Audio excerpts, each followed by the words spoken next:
They say the wind over the moors can carry voices, old ones, bitter ones, the kind that sound like they come from within the darkest of woods or the bottom of disused wells. You walk alone as the day's warmth drains away. The sky, once the colour of bruised purple, turns to that of iron. Trees stand on the horizon like black skeleton as dusk ushers in. And in the distance, something calls.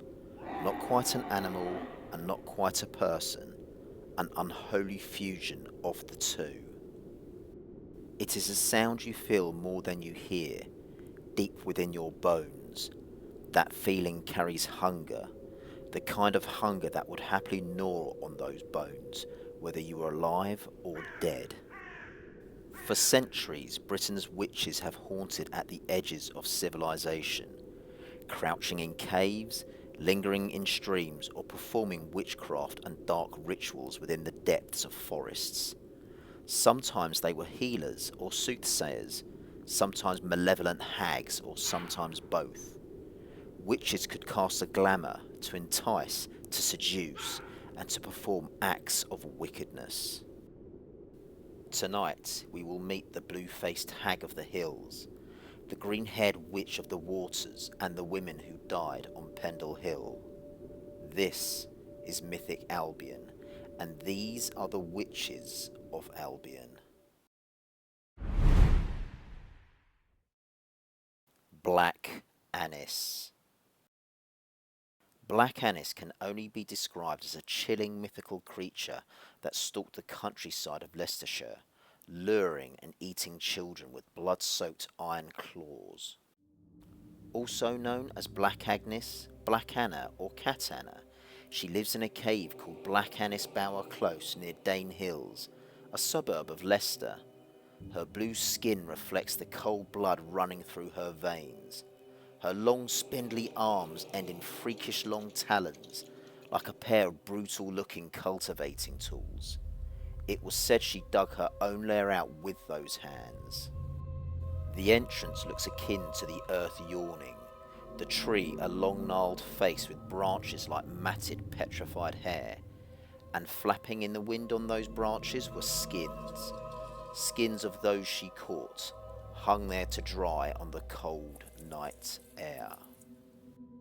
Black Annis was said to have skin as blue as frostbitten flesh, ever darkening to the point of seeming black from the wrist down.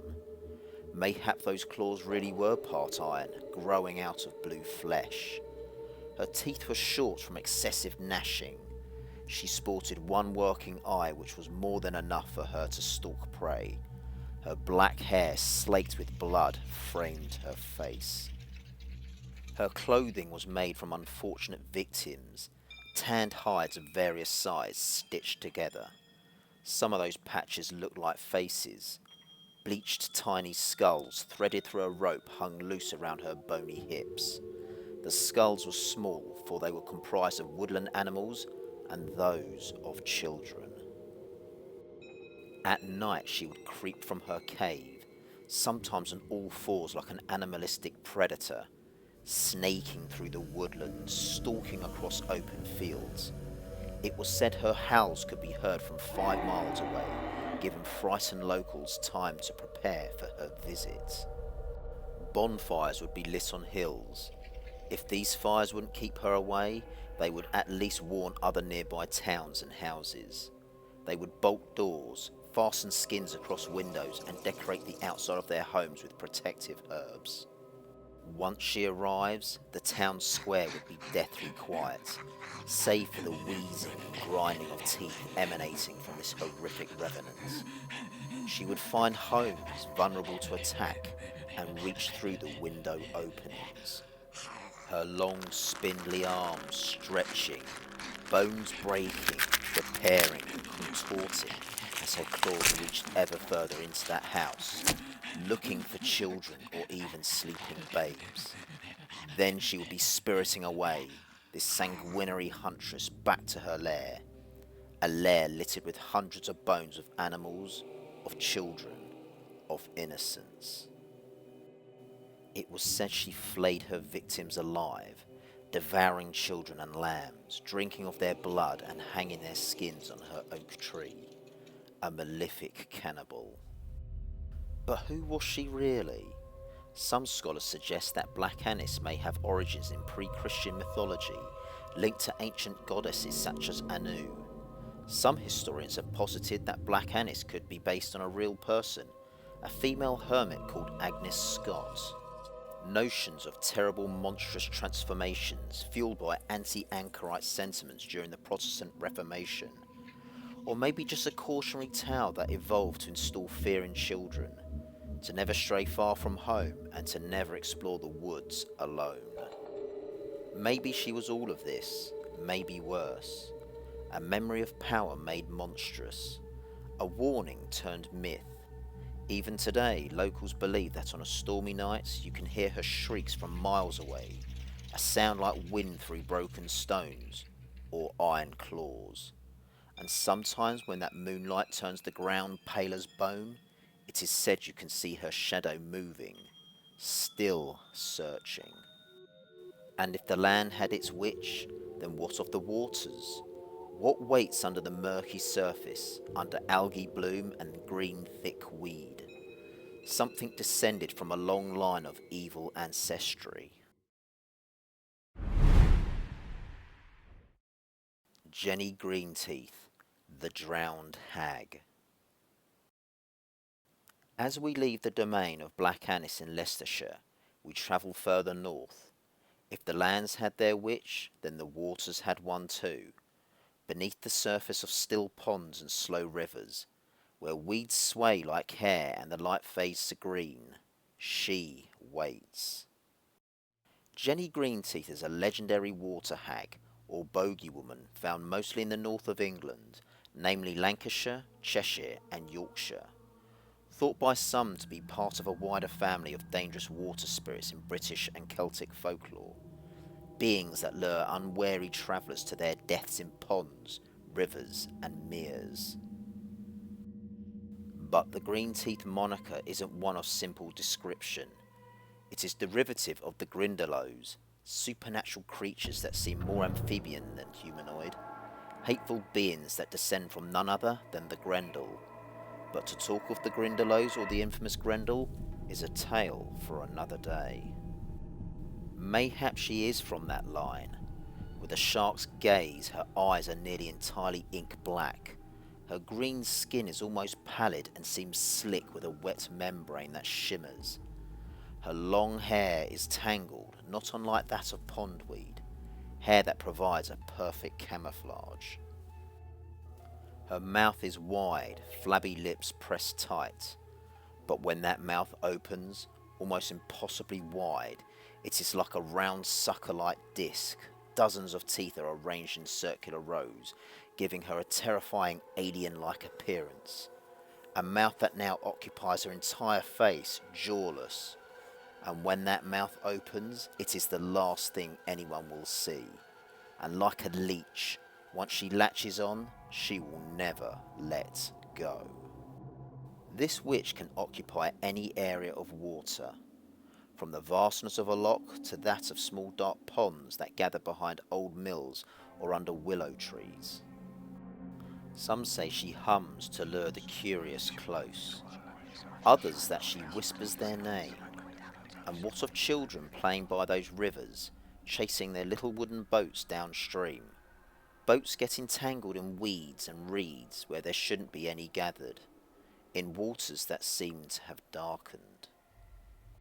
But not so dark that a figure might be forgiven for being below, submerged, eyes darker than those depths, capturing attention in a way one might when watching water disappear down a black hole.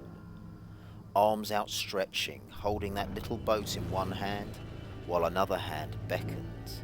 A child filled with nothing but innocence and wonder about the world around them, leaning closer to that beckoning hand. And quick as a flash, the child is gone near that riverbank, as they sometimes did, and it was said that Jenny had claimed another. But like all good monsters, she has roots deeper than fear. Scholars whisper that Jenny may be older, much older than her name. a faded echo of river spirits, goddesses of fertility and death, giving life with one hand and taking back with another. When those old beliefs faded, their power didn't vanish, it simply sank into ponds, streams, under drain covers, the dark water, and what emerged was something twisted, a warning to children, a reflection of the old gods' hunger, creatures of darkness exiled from happiness, destroyers and devourers of our humankind. They say on certain still nights, if you walk by the canal or a lonely pond, you might see weeds stir and shift where there is no breeze, and if the light of day is absent, you might catch sight of a pale face rise just below the surface, watching. Jenny Greenteeth doesn't speak now. She doesn't need to, because the water will always remember her voice. But the fear of witches did not end with stories told by fireplaces to better keep children safe. In one corner of Lancashire it became law, and on a hill called Pendle it tragically became death.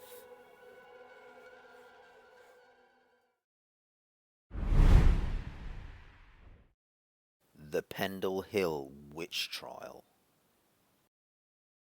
On March 23rd of 1612, in the market town of Colne, a pedlar from Halifax lay on a straw-filled bed in an alehouse, unable to speak. On the third night he suddenly screamed out, "Witchcraft! I have been cursed!" He sent word by letter to his son in Halifax, Abraham Law, son of John Law. When he saw his father in a contorted state and demanded to know what happened, John Law recounted his story. 3 days prior, as John Law was travelling along a path in the shadow of Pendle Hill, he came across a solitary woman, Alison Devis. She wanted to buy pins. After a long day and tired feet, John Law refused, citing that he had neither the energy or the inclination to go through his wares. Seeing as this impoverished wretch surely had no coin, and thus refused to barter with her, the man from Halifax went on his way, glancing back suspiciously at the woman. For a moment the rebuffed girl felt her senses around her dull. She looked down at the black dog beside her, a familiar sight with almost dreamlike wonder. The dog spoke to her. "What wouldst thou want me to do to him? I can lame him." As if coming out of a daydream, Alison looked up at this selfish old fool staggering up the path. "Lame him!" she screamed. John looked back, seeing this grubby girl pointing, cursing, and spitting at him. The man then described that the next thing he felt was a terrible pain in his left side, as if his life was deserting from him from that part of his body. He collapsed in agony, and 3 nights later was finally able to talk. Talk, but no longer able to walk. Abraham went into the forest of Pendle, where he found the girl and dragged her to the alehouse. Upon seeing the pedlar, she immediately burst into tears, begging for forgiveness. The pedlar, perhaps finally taking pity on this girl, felt compelled to forgive her. The son did not. This girl had confessed to witchcraft openly and freely. He went to the local magistrate, Roger Knoll, and demanded justice. He claimed his father willingly gave Alison the pins, thus her curse was nothing more than a cruel act, and in doing so, opened what we know of as the Pendle Witch Trials of 1612. The locals began to whisper, and in those days, a whisper was enough. Alison was utterly convinced her powers had cursed this man. Alison came from the Demdike family. Elizabeth Southerns, who was known as Old Demdike, was the widowed matriarch of the Demdikes. Alison, in a state of grandiose petulance, saw an opportunity to settle a score with their neighbours and rivals, the Chateau family. The Chateau family was similarly headed by an old widowed matriarch called Anne Whittle, but known to most as Mother Chateau. The two families were incredibly similar, poor, marginal, and strange, eking out a living as soothsayers and healers, open about bargains with the devil.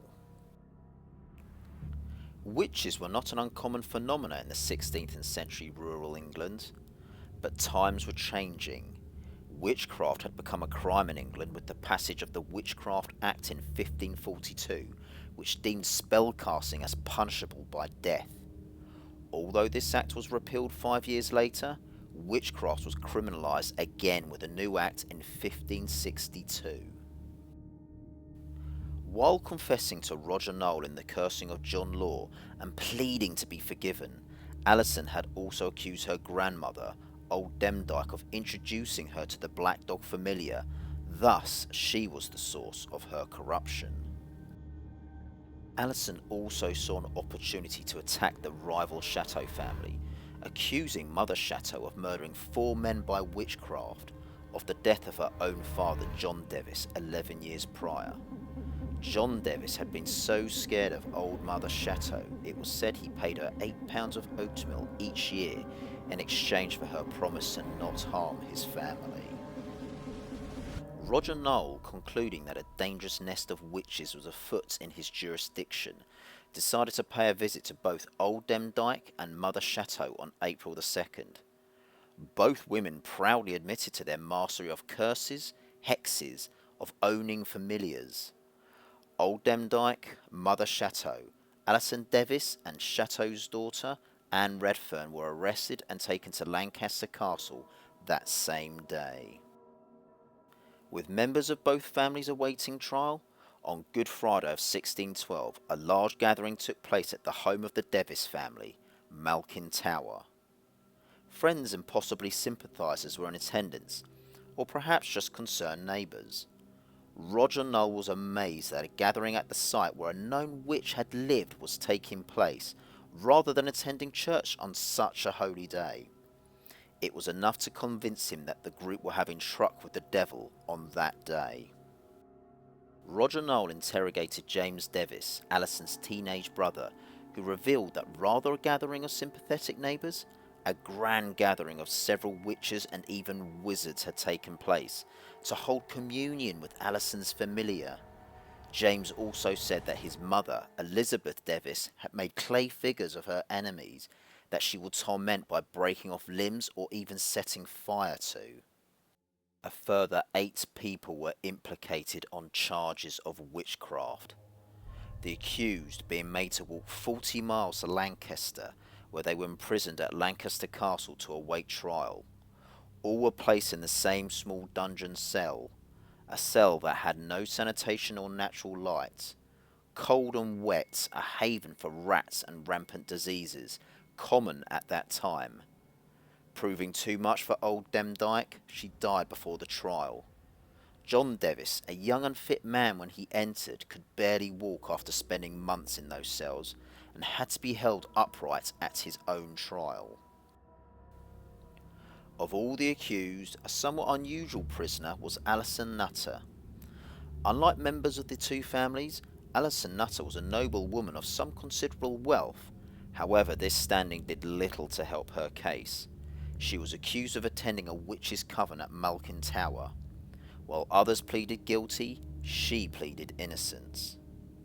Her accuser was 9-year-old Janet Devis.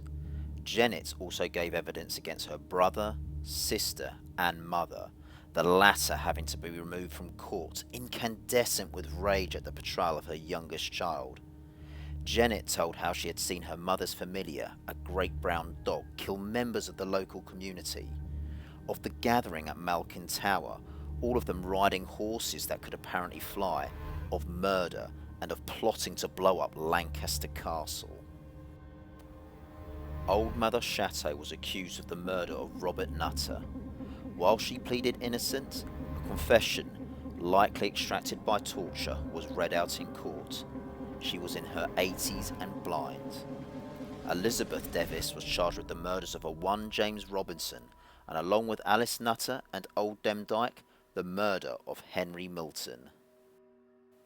Beneath its high stone arches and the watchful eyes of the authority, 9 of the accused, Alison Devis, Elizabeth Devis, James Devis, Anne Whittle, Anne Redfern, Alice Nutter, Catherine Hewitt, John Bulcock and Jane Bulcock were found guilty during the 2-day trial, and on a grey August morning were hanged at Gallows Hill. When the bodies swung and their limbs stopped moving, the people of Pendle said that the devil's work had ended. Of all the accused, only Alice Gray was found not guilty. Condemned for charms, for curses, for muttered prayers, for parleying with familiars, for turning beer sour, and for the unexpected deaths of several members of the local community. But what truly damned them was betrayal, delusion, and fear. Fear of women who lived outside of the order of things, and fear of what could not be explained. The Pendle witches were real people, mothers, daughters, sons and neighbours, caught between superstition and survival. Their ghosts still linger, not just in story, but in the shape of the land itself, a landscape that remembers what fear can do. Across the hills and waters of Albion, the witch takes many shapes. The blue-skinned hag, the green-haired drownling, the condemned woman of the gallows, each a reflection of the same shadow and of the people who cast it. Across the hills and waters of Britain, the word witch still clings like mist. It has meant monster, it has meant healer, and it has meant woman.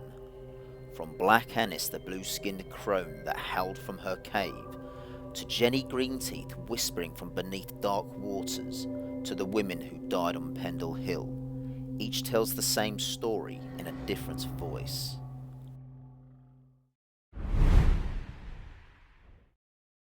While it has long been thought that John Law likely had a stroke on that day, it should be noted why some of the Pendle witches were so convinced of their powers.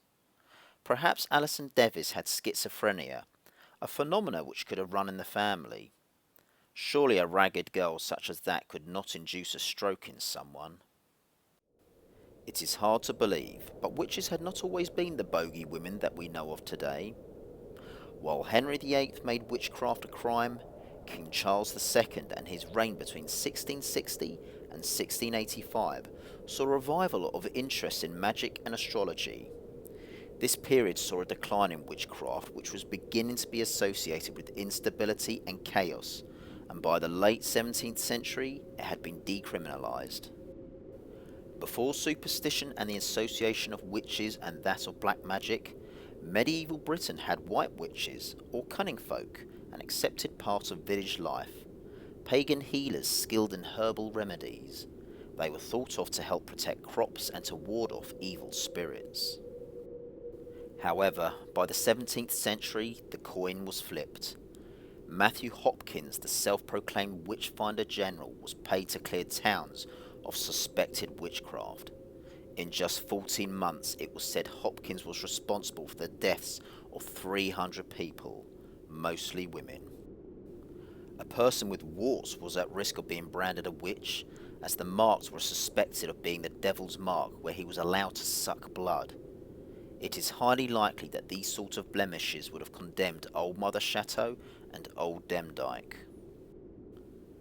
The England witch trials between the early 15th and 18th centuries resulted in 500 executions. The tragic case of the Pendle witch trials was also largely fueled by accusations made by each of the main families, some members of which truly believed they were witches. Ignorance seen as heresy, and punished by ignorance seen as justice. Of Janet Devis, that young girl that seemed to delight in condemning her own family, the rival family, and her neighbours, in an ironic twist of fate was accused of witchcraft herself some 20 years later. An official record dated 22 August 1636 lists the last known whereabouts of Janet Devis of residing in prison. It is thought that is where she died. In 2012, 400 years after being accused of witchcraft, a statue of Alison Nutter was unveiled, commemorating this noble lady and serving as a reminder of the hundreds of women accused and executed for witchcraft in Britain. Alice Mollins was the last woman believed to have been executed for witchcraft in England and was said to have been tried and sentenced to hanging at Exeter Castle, Devon, in 1685. She was accused of bewitching 3 of her neighbours. What should be noted is that Black Annis and Jenny Greenteeth predate the witch trials. Did their stories play a part in fueling such fear of witches? Once perhaps these witches were goddesses, mothers of the land, of the river, of the hearth. When their temples fell, the stories changed. Power became danger, wisdom became heresy, and the sacred became something to burn. Myth remembers what history tries to forget. The witch has been hunger and healing, curse and blessing at the edge of the village and the heart of the wild. She reminds us that what we fear most often looks like ourselves. When the wind rises on the moor, or the water stirs where there should be no ripple, or you feel eyes in the dark that are not unkind, remember them, the witches of Albion, the ones who will not vanish. Thank you for listening to Mythic Albion. If you've enjoyed this journey, follow and share the podcast. It helps others find the old paths. For now, the witches fade back into the shadow, their stories whispered into the wind, but Albion's myths do not sleep for long. For in the old songs of the north, where the sea beats hard against stone, and kings sit in golden halls, a new sound rises, the clash of iron, the roar of a creature born from darkness. He comes across the sea to fight a monster, and in doing so, became one of legend. Next time on Mythic Albion, we sail east to the cold halls of the Geats and the Danes, where the story of perhaps Albion's oldest hero, its first hero, Beowulf, was sung in firelight and fear, a tale of courage, glory, and the terrible price of both. Until then, keep your fire burning, your heart brave, and your sword close to your hand, because the monsters of Albion never truly die.